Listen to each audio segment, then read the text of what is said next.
Assalamualaikum warahmatullahi wabarakatuh.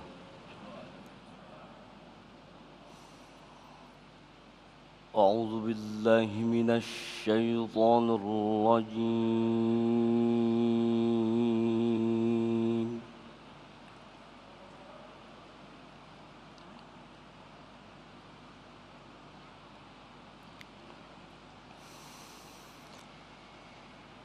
Bismillahirrahmanirrahim.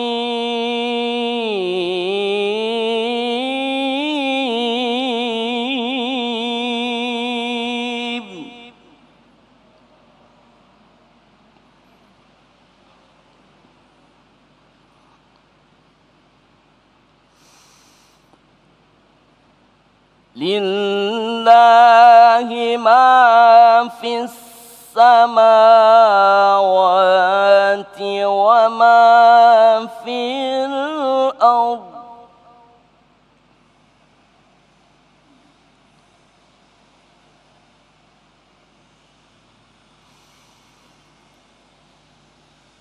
Wa in tubdu ma fi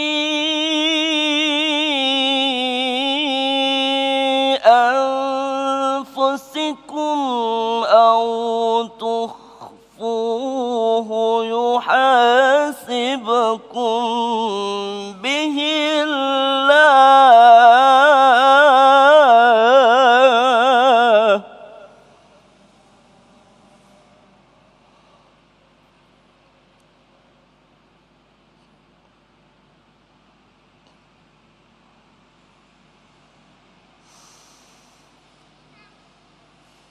فيغفر لمن يشاء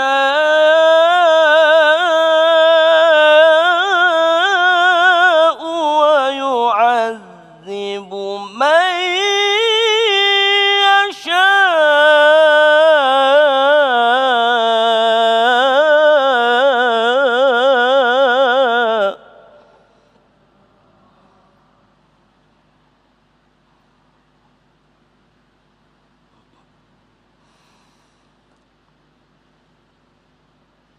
والله على كل شيء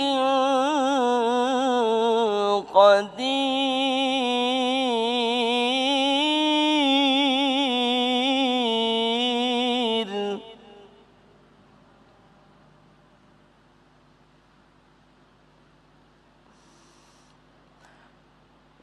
لله ما في السماوات وما في الأرض وإن تبدوا ما في أنفسكم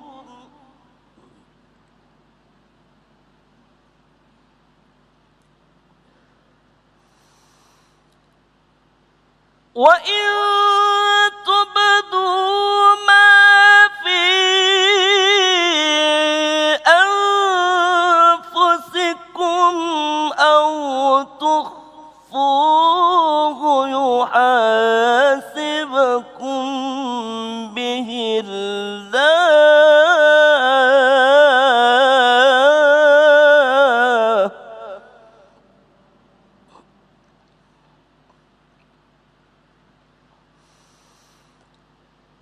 فيغفر لمن يشاء ويعذب من يشاء.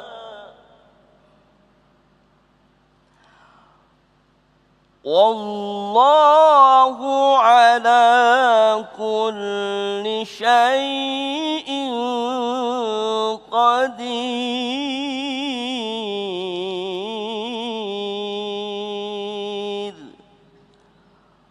صدق الله العظيم.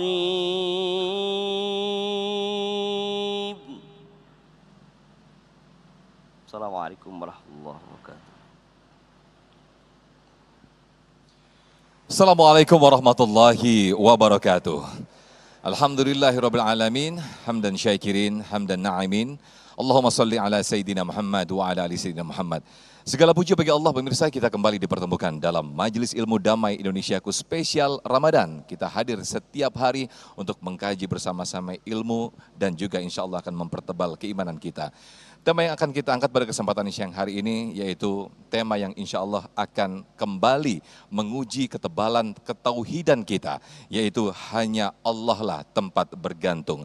Insya Allah alhamdulillah guru-guru kita telah hadir di tengah-tengah kita dan akan mengisi tausiah bersama-sama. Di hadapan kita semua ada Ustadz Yusya Hakam dan juga Ustadz Ahmad Khan yang insya Allah akan memberikan kajian yang luar biasa di siang hari ini. Bersiaran langsung di Masjid Al-Ittihad, Jalan Legen Wisata Boulevard Cibubur, Jawa Barat. Inilah Damai Indonesiaku yang dipersembahkan oleh Sarung Wadimor, tentu sarung kita. Selamat mengikuti. Assalamualaikum warahmatullahi wabarakatuh.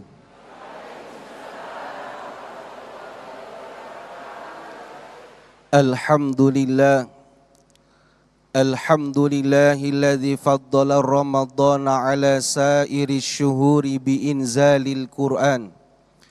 Asyhadu an la ilaha illallah wahdahu la syarika lah. Alladzi karrama ummata sayyidina Muhammadin ala sairil umami bittilawatil Qur'an. Wa asyhadu anna sayyidana wa nabiyana Muhammadan abduhu wa rasuluh.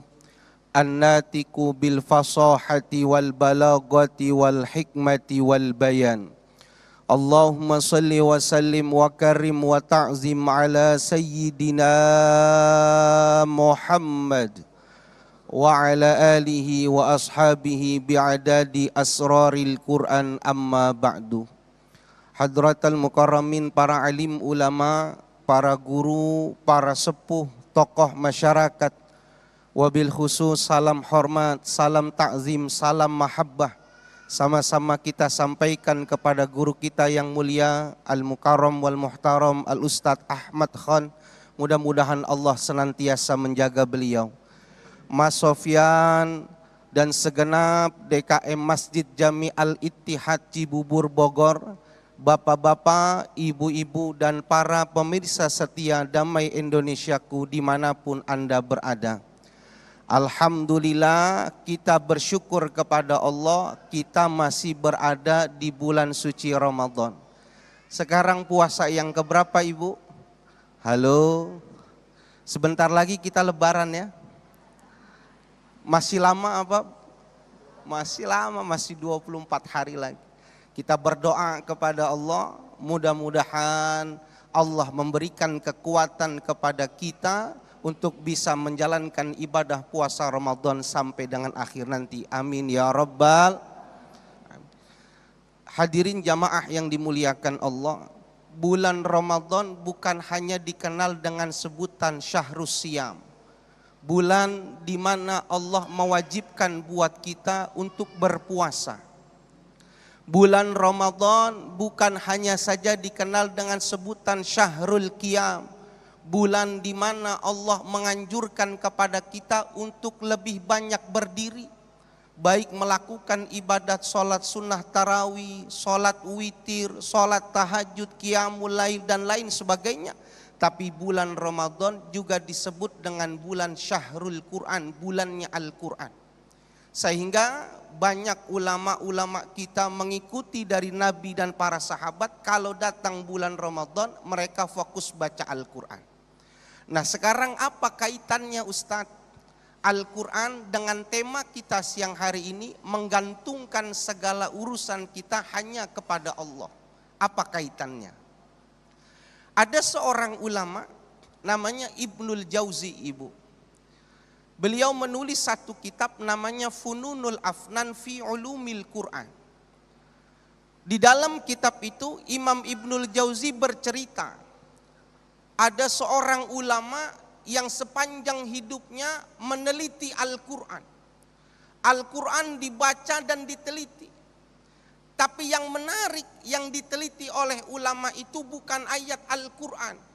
Yang ditelitinya bukan surah-surah Al-Quran, tapi yang ditelitinya adalah titik di dalam Al-Quran. Apa ibu yang diteliti? Halo? Yang diteliti titik di dalam Al-Quran. Ini ulama sepanjang hidupnya cuma ngitungin titik di dalam Al-Quran. Sehingga beliau mengatakan jumlah titik di dalam Al-Quran itu jumlahnya 1.025.030 titik di dalam Al-Quran.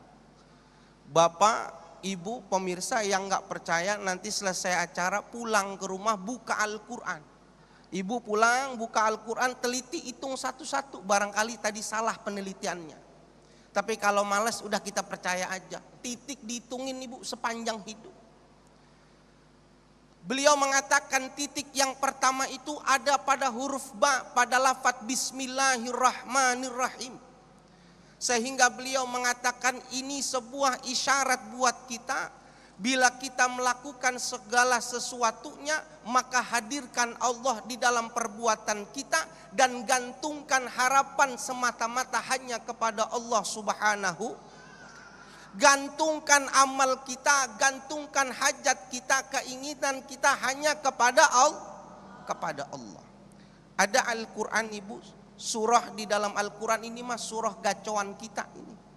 Surah gacoan kita. Kenapa? Kita hafal karena sering diulang. Namanya surah Al-Ikhlas, surah Kulhu. Ayatnya ada 4. Qul huwallahu Allahus lam yalid walam walam yakullahu. Ini surah diturunkan kepada Nabi Muhammad SAW ketika ada seorang Arab Badui datang kepada Nabi, bertanya kepada Nabi Muhammad, ya Muhammad, sif lana rabbak, beritahu kepada saya Tuhanmu itu siapa, seperti apa bentuk Tuhan yang selama ini kau sembah, beritahu aku. Maka Allah turunkanlah surah Al-Ikhlas ini kepada Nabi Muhammad sebagai jawaban dari pertanyaan orang Arab Badui itu. Maka Allah memerintahkan, kul, katakan ya Muhammad, huwallahu ahad, Allah itu esa, Allah itu tunggal. Allahus samad, dikuatkan lagi, Allah as-samad, tempat bergantungnya segala sesuatunya gantungkan hanya kepada Allah. Allah sifatnya as-samad, menerima segala hajat seluruh hamba-hambanya, menampung seluruh keinginan daripada hambanya, minta hanya kepada Allah, jangan kepada selain Allah.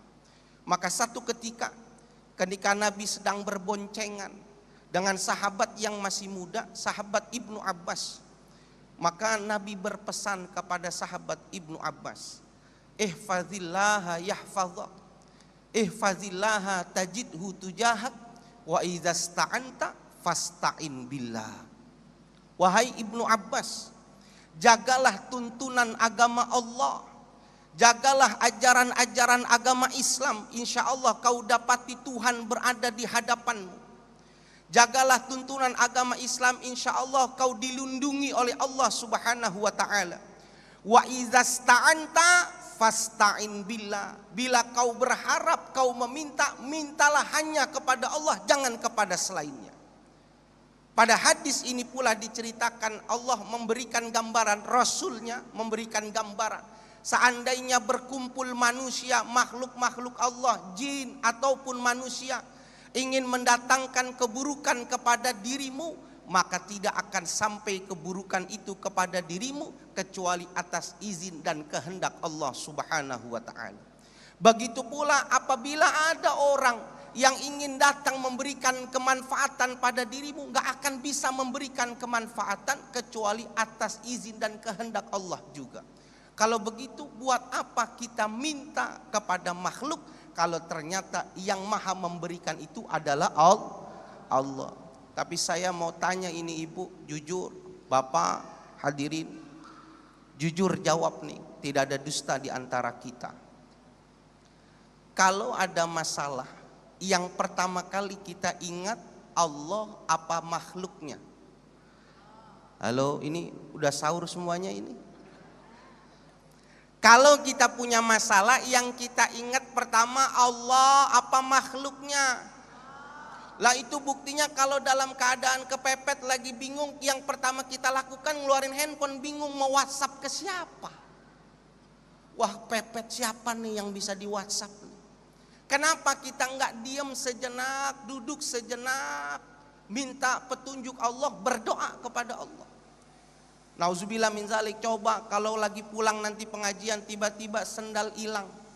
Wah rasa kerusuk kanan kiri. Kenapa nggak tenang, diem, doa, minta petunjuk sama Allah.